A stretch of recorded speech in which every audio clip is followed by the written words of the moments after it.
Let's get the very latest now. Dave Keating joins us from Brussels. Dave, how likely is it then that Timmermans will be the next EU Commission President?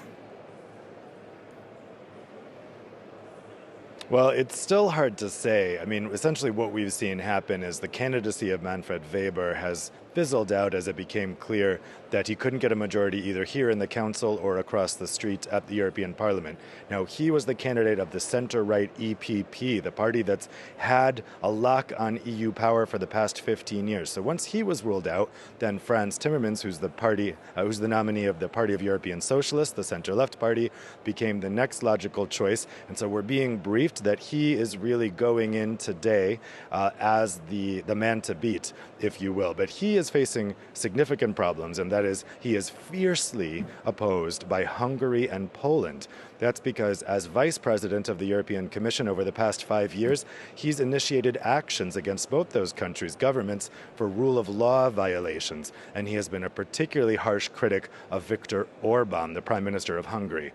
Now, we were briefed, or journalists were briefed ahead of this summit by the Polish Prime Minister, who said that the next European Commission President needs to be a uniter, not a divider, and that even if Poland and Hungary were not able to assemble a blocking minority against him, because this is actually a majority vote, not a unanimous vote, it would still be a huge problem if the next Commission President went into the job with a large part of Eastern Europe despising him. And so that's surely the point that they're going to be making tonight behind me during that dinner and perhaps well into the night. But what may be key is whether they can convince Italy to support them in opposing Timmermans.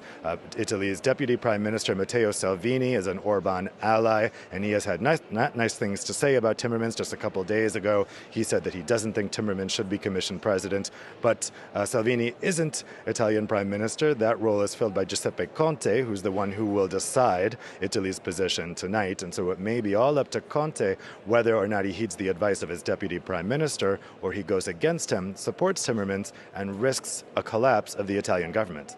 All right, so the wrangling's still very much going on, Dave. We heard from President Macron a short while ago.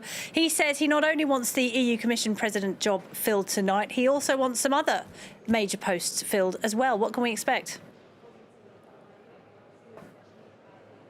Yeah, there are 4 other top jobs in the mix here, and these negotiations are taking place with all of them in the mix. Essentially, if Timmermans did become Commission President, then one of the other posts would have to go to the centre-right EPP and probably another one to the Liberals. Those other posts are President of the European Council, that's the President of this body of 28 leaders, and then you have the President of the European Parliament, the High Representative for Foreign Affairs, and the President of the European Central Bank. And so all of those positions, in theory, would need to be filled at the same time. That's at least how it's worked in the past. But actually, there's no technical reason why we have to have all of those positions filled.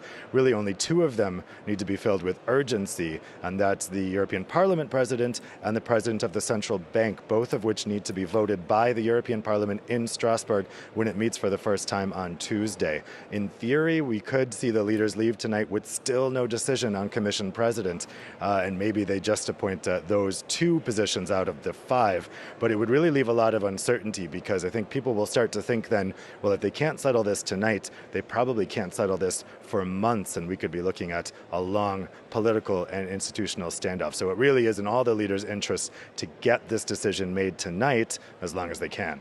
Dave, thank you very much. Dave Keating there reporting from Brussels.